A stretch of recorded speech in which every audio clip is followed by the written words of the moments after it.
Ngayong gabi kaning tanan mga gawin akong i-share sa inyo ang akong gimbuhaton matag adlaw sa dalan ikan sa Quezon City paingon sa City Homes or Malanang. So sakop na sa Opol, Misamis Oriental. So makita ninyo ang anay mga bus nga naga-parking. So dinhi kini sa gilid sa Quezon City ug ang oras niini mga around 10 o'clock na kapin ang oras sa mga bus nga nagaparking din dapita. So wala pa niya maglarga magawin kay gina-arrange pa ang schedule sa bus kung kinsay paunahon. So kada nga trabaho gimbuhaton sa mga dispatcher na doon na sila mga schedule nga ginakuan sa bus kung kinsay mauna.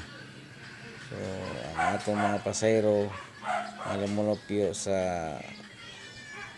Opol, ngari sa mga highway sa Kaswagan, Ikpit, Bulwa, Bara, Ipunan. So na sila din ang hulat sa daplin mga gawin nga disiplinaryo gikay ng mga pasayro ano mga gawin kay di basta-basta walay pagtugot sa mga dispatcher nga pasakaon na. Inani ang kahimtang nato paggabi mga gawin din sa Quezon City. So ini sila ang uban na nakabayad na dito sa cashier. So ang cashier na nasa kilid. Di sila maglukat sa ticket mga gawin. Travel sila musaka sa bus. So inana gid ka kuan magawin ang atong sitwasyon dinhi dapita. So kita kay bag-ohay lamang usa ka trabante dinhi sa Opol PUB bus. So mao ni karon akong obserbasyon.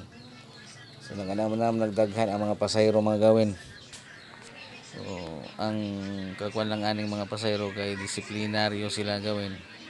Dili sila basta-basta nga sama sa ubang mga area nga basta na lang musaka sa mga bus.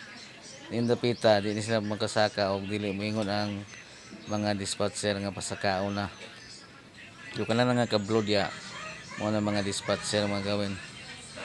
So ang uban po ana mga kablo kay mo lang inoporme sa atong mga operator sa bus o sa mga dispatcher para doon na identity. So kung makita ninyo na doon na nagipasaka kana doon na pagtugod sa atong mga dispatcher sa pagpasaka na sa atong mga pasahero. So karon makita ninyo nga doon na tay tulo ka bus nga naga parking na dapita. So hapit na kini mularga mga gawin. So inani ang atong sitwasyon paggabi na sa ani lang mga gawin at